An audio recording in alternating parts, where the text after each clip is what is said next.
Hello बच्चों, welcome to my channel maths with me. आज हम कर रहे हैं क्लास 10 का एक्सरसाइज 3.1 का क्वेश्चन नंबर है 5। क्वेश्चन 5 देखते हैं कि क्वेश्चन क्या कहता है हमारा। Half perimeter of a rectangle garden whose length is 4 more than its width is 36 metre. आपका एक पेरीमीटर की बात कर रहा है रेक्टेंगुलर के, लेकिन ये पेरीमीटर कैसा है, हाफ पेरीमीटर की बात कर रहे हैं। क्लियर? जिसकी लेंथ जो है वो 4 मोर है इसकी विड्थ के। तो हमें नहीं पता आपके रेक्टेंगल की विड्थ कितनी है। तो सबसे पहले आप अपने क्वेश्चन में ना विड्थ डालिए, लेट कर लीजिए, लेट विड्थ ऑफ गार्डन लिख देते हैं, रेक्टेंगुलर गार्डन लिख लेना, एक ही बात है। Of garden is x let कर दिया। क्लियर? अब वो लेंथ के लिए क्या कहता है कि लेंथ उसकी 4 मोर है, तो लेंथ आप निकाल सकते हो।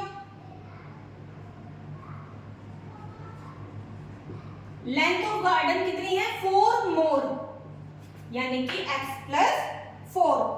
क्लियर? अब देखो थोड़ा सा कंफ्यूजिंग पॉइंट कहाँ है। कंफ्यूजिंग पॉइंट है कि आपको इसका ना हाफ पेरीमीटर गिवन है, हाफ पेरीमीटर गिवन है गार्डन का, और वो गिवन है 36 मीटर। ठीक है? देखो बेटा, पेरीमीटर का फॉर्मूला क्या होता है, यहां पर देखेंगे। पेरीमीटर का, रेक्टेंगल के पेरीमीटर का फॉर्मूला होता है 2 bracket l plus b। Clear है? अब ये बात कर रहे हैं आपसे हाफ की, हाफ पेरीमीटर, यानी कि ये हाफ कर दें तो हमारे पास हाफ पेरीमीटर का फॉर्मूला आ जाएगा। 2 से 2 कट हो गया, क्या बचा, l प्लस b, यानी कि ये आपका पेरीमीटर का फॉर्मूला बन गया, हाफ पेरीमीटर का बन गया l प्लस b, और वो गिवन है 36 मीटर। क्लियर? x l हमारे पास थी, लेंथ है x प्लस 4, और b हमारे पास है x। ठीक है? सॉल्व करते हैं। x plus 4 plus x equal to 36, add कीजिए, 2x plus 4 equal to 36, 2x equal to 36, ये इधर जाके माइनस हो जाएगा, राइट हैंड साइड पे जाके 2x इक्वल टू, इनको माइनस कीजिए, 32, x इक्वल टू 32, ये मल्टीप्लाई में ना, तो आपके राइट हैंड साइड जाके ये डिवाइड में हो जाएगा। तो x की जो वैल्यू है वो आ गई हमारी 16 मीटर। क्लियर है? अब आपको दोनों डायमेंशंस निकालने के लिए बोला हुआ था इसने, x की वैल्यू आई है हमारे पास, इसका मतलब हमारे पास विड्थ आ चुकी है, तो यानी कि लेंथ निकालनी है हमें। लेंथ ऑफ गार्डन वो थी x प्लस 4। देखो यहाँ पर x प्लस 4 थी ना, x की वैल्यू आ गई है हमारे पास 16, तो आप यहाँ पर x के बदले 16 रख देंगे और दोनों को सॉल्व कर देंगे, तो ये हमारे पास लेंथ आ गई 20 मीटर की। चलिए बच्चों, अगला देखते हैं क्वेश्चन नंबर 7। क्वेश्चन 7 में आपके पास 2 इक्वेशन है और बोला गया है कि आपको इनका ग्राफ ड्रॉ करना है। जब आप इनका ग्राफ ड्रॉ करोगे तो आपके पास x एक्सिस पर जो एक ट्रायंगल बनेगा, आपको उसके कोऑर्डिनेट लिखने हैं। ठीक है? और उस पार्ट को आपको शेड भी करना है। तो चलिए, आपको ग्राफ बनाना आता ही है, पहले एक बार ग्राफ ड्रॉ कर लेते हैं। पहले फर्स्ट इक्वेशन लेते हैं। फर्स्ट इक्वेशन हमारी है x minus y equals to -1 कर लो, चाहे यहीं पर रहने दो, +1 इक्वल टू 0, वो भी ठीक है। अब पहले इसका मैं बना रही हूँ ग्राफ बॉक्स। x के बदले मैंने आपको बताया था आपकी मर्जी होती है, कोई भी वैल्यू ले सकते हो। तो पहले यहाँ पर हम ले लेते हैं 0, फिर मैं लेने वाली हूँ 1, और देन मैं लेने वाली हूँ 2। क्लियर? तो देखिए, x के बदले में, चलिए यहाँ एक क्वेश्चन उतार देते हैं, वो इजी हो जाएगा। x के बदले में पहले मुझे रखना है 0। क्लियर? तो यहाँ पर x के बदले में 0 रखा, minus y plus 1 equal to 0, minus y equal to plus का 1, राइट हैंड साइड जाएगा, माइनस हो जाएगा, माइनस से माइनस कट जाएगा, तो y की वैल्यू आई 1। क्लियर है? अब इसी वाली इक्वेशन में x minus y plus 1 equal to 0 में अब हम रख रहे हैं x के बदले 1, ठीक है। तो 1 minus y plus 1 equal to 0, 1 से 1 कट गया, minus y equal to 0, y equal to 0 ही आ गया, क्योंकि 0 के आगे माइनस या प्लस मैटर नहीं करता।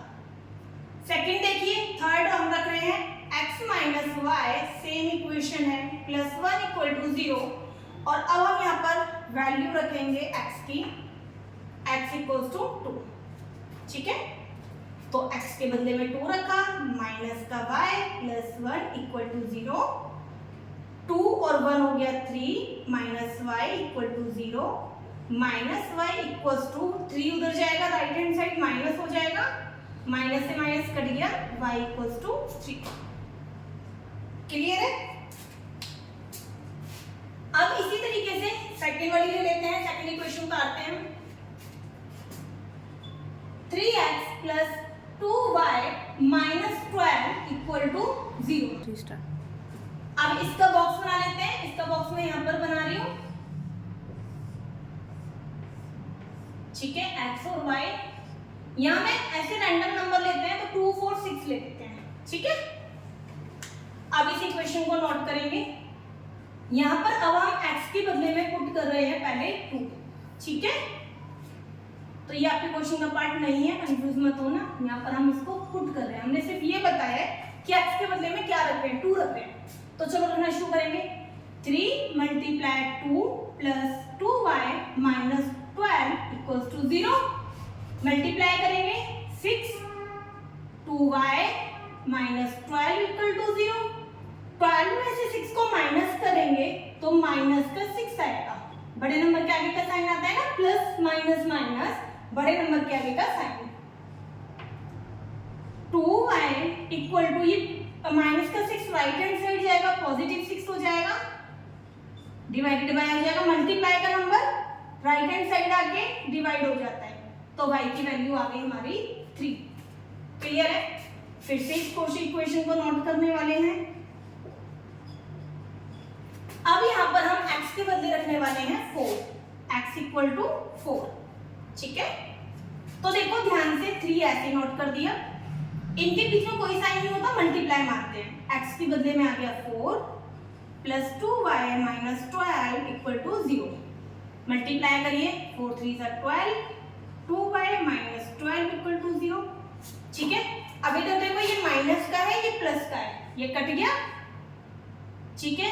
देखो यहाँ पर हमारा सेम एक और कटा था ना, यहाँ पर देखो जो हमने 1 रखा था ना, तो 1, अच्छा एक मिनट रुकना, ये शायद गलत हो गया, ये नहीं कट रहा है ना, ये यहाँ पर क्या था, यहाँ दोनों के साइड अपोजिट थे तो ये कट हो गया, यहाँ तो अपोजिट साइन थे ही नहीं ना, तो ये 2 आएगा। इसको थोड़ा करेक्ट कर देना, ये 2 उधर जाएगा, माइनस और माइनस से माइनस कट जाएगा, तो y इक्वल टू पॉजिटिव 2 आएगा। ये x1 रखा तो पॉजिटिव 2, ठीक है। ये क्यों कट गया, क्योंकि दोनों के दोनों अपोजिट साइन के थे, तो 0 बच गया, y इक्वल्स टू 0 बाय 2 आएगा डिवाइड में, तो वो आ जाएगा हमारा 0। आप चाहो तो 2 नंबर से भी निकाल सकते हो, 3 से निकालना चाहो 3 से निकाल लो, y आ गया 0, ठीक है। सेम इक्वेशन, चलो थर्ड इक्वेशन ले लेते हैं। अब हम रखने वाले हैं अपने x के बदले में 6, x इक्वल टू 6, ठीक है। 3 आ गया, मल्टीप्लाई x के बदले में 6 plus 2y minus 12 equal to 0, multiply कीजिए, 6 3 सा 18 plus 2y minus 12 equal to 0, 18 में से 12 को माइनस कीजिए, आएगा 6, ठीक है। y सॉल्व नहीं होगा बेटा, इन तीनों को सॉल्व मत कर देना, y वाला नंबर y वाले के साथ ही सॉल्व होगा, और y कोई है नहीं तो इसीलिए हमने इसको टच ही नहीं किया। अभी 6 उधर जाएगा राइट हैंड साइड पे, माइनस का हो जाएगा, y इक्वल्स टू, अब ये y वर्ग के साथ में 2 हटाना है, तो 2 मल्टीप्लाई है, जब राइट हैंड साइड पे जाएगा तो वो डिवाइड हो जाएगा, यानी कि हमारा आएगा -3, ठीक है। वैल्यूज देख लीजिए, फिर इसके बाद हम इसका ग्राफ ड्रॉ करेंगे। अब हमारे पास ना दोनों इक्वेशन के अलग अलग ग्राफ है, एक बॉक्स बॉक्स हमारा ये है, एक बॉक्स ये है। तो फर्स्ट इक्वेशन का ये वाला बॉक्स था, पहले आप इसको रिप्रेजेंट करोगे इसके कोऑर्डिनेट्स को। तो देखो x है 0, 0 का मतलब आप सेंटर में रख लो अपने पेन को, ठीक है। y जाना है +1, तो y का +1 ऊपर मिलने वाला है, यहाँ पर मेरा पेन था तो आप 1 पर सर्कल कर दोगे। नेक्स्ट देखिए x1 है y2 है, x +1 है और y +2 है, तो y के लिए आपका पेन ऊपर की तरफ मूव करेगा और 2 के सामने जाके रुक जाएगा। नेक्स्ट देखिए x है 2 y है 3, x है 2 और y है 3, y का 3 आपको ऊपर मिलने वाला है, यानी कि यहाँ से आपका पेन ऊपर की तरफ मूव करेगा और वो 3 के सामने जाके रुक जाएगा, ठीक है।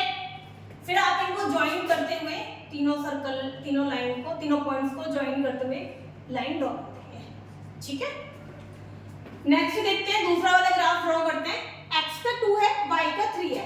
अब जब x का 2 है तो आप x के 2 पर पेन रखिए और y का 3 ऊपर ही मिलने वाला है, तो आप यूं करके जाएंगे, सेम पॉइंट मिल गया ना, देखो आपका कॉमन भी होगा 2 3 और इसमें भी 2 3, तो कॉमन पॉइंट मिलना ही था हमारा।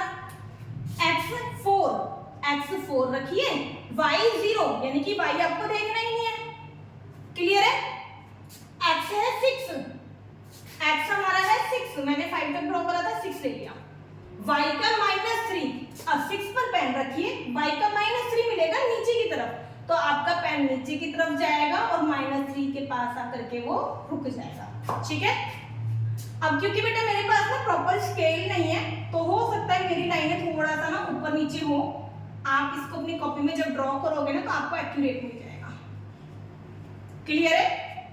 अब क्वेश्चन में क्या बोला गया था कि जो x एक्सिस पर ट्रायंगल बन रहा है उसको आपको शेड करना है। तो देखो ये वाला ट्रायंगल मिल गया ना, इसको आप शेड कर दो इस तरीके से। अब आपको क्या करना है, अब आपको इसके कोऑर्डिनेट लिखने हैं। तो देखो मैंने यहाँ a दे दिया, इस वाले पॉइंट को b और इस वाले पॉइंट को c। कोऑर्डिनेट लिखेंगे यहाँ पर, कैसे लिखेंगे, कोऑर्डिनेट जब भी लिखते हैं ना तो पहले x की वैल्यू आती है फिर y की। तो a पॉइंट पर x की वैल्यू है 2, तो आपने लिखा 2 और y एक्सिस पर है 3, तो आपने लिख दिया बाद में 3।